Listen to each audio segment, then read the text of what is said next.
Dünya Uyghur Qurultayı, Kanada Uyghur Huquqini qo'llash qurilishi va Uyghur kishilik huquq qurilishining o'rtaq sahifxonligida tunji navbatlik Uyghur qonun muhokamasi oliy kengashi o'tkazilgan.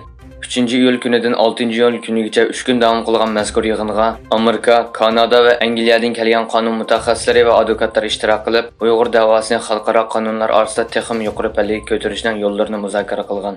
Mazkur yig'inning sohibxonlarining biri Kanada Uyg'ur huquqini qo'llash qurilishi direktori Mehmet To'xta afandining bildirishicha, yig'in 1 yildan ortiq vaqt tayyorlik bilan ochilgan bo'lib, uningda Uyg'ur da'vosidagi nuqtaliq muhim masalalar ustida strategiya planlangan. Uyg'ur qirg'inchiligini to'xtatish munbiri nomli tashkilotning a'zolari Urumchi qirg'inchiligining 14 yilligini xotirlash munosabati bilan Londondagi Xitoy bosh elchixonasi oldida namoyish o'tkazdi. Angliyada turishli bu guruh Xitoy ishg'olotidagi Sharqiy Turkistondagi Uyg'ur va boshqa musulmonlarning huquqlarini himoya qilish uchun qurilgan. Guruh a'zolari namoyishda Xitoyning Sharqiy Turkistonda davomlashayotgan irqiy qirg'inchiligini aybladi. Yana bir tarafdan Avstriyadagi Uyg'ur jamoati Xitoyning Veynadagi bosh elchixonasi oldida namoyish o'tkazib, Sharqiy Turkistondagi Uyg'ur va boshqa musulmon turk xalqlariga qartilgan bostirishlarni to'xtatishni talab qildi.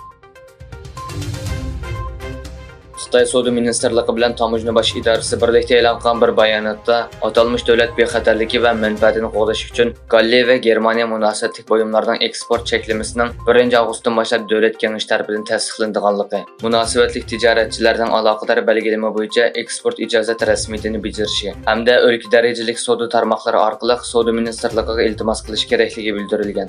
E'lonlanishicha, Galliya va Germaniya kompyuter o'ziki va quyosh energiya batareyasining muhim xom ashyasi bo'lib, ikisi Yevropa iqtisodida intayin muhim deb qaralgan xom ashyo tizimligida ekan.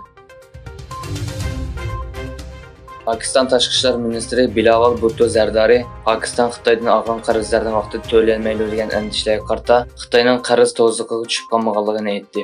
Zardari Xitoyning Pakistan qilgan yordamining ko'pinchisining mablag' silish yoki to'van o'simli qarz ekanligini bildirdi. Xitoy Shanxi agentligining xabariga qaraganda Zardari bu so'zni seshanba kuni Yaponiya ziyarati jarayonida Nikki Asiyaning ziyoratini qabul qilganda aytgan. 11-navbatlik Xalqaro Islom dunyosi yoshlar uchrashuvi bugun Anqaraning Qizilcha hammomida ochildi.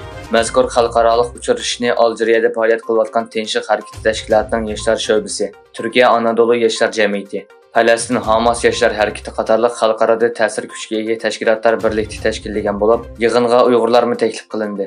Uyg'urlarga vakolatan Xalqaro Sharqiy Turkiston tashkilotlari birligi tashqi ishlar bo'limining Arab islom allari aloqa munosabatlari mas'uli, Arab-Xitoy munosabati tadqiqotchisi Muhammad Amin Uyg'ur, yangi nasl harakati raisi Abdusalom Teklimakan, Xalqaro aloqa munosabat ishlarining moslashtiruvchisi Shafiq Ismoil qatorliqlardan tashkillangan bir hay'at ishtirok qildi.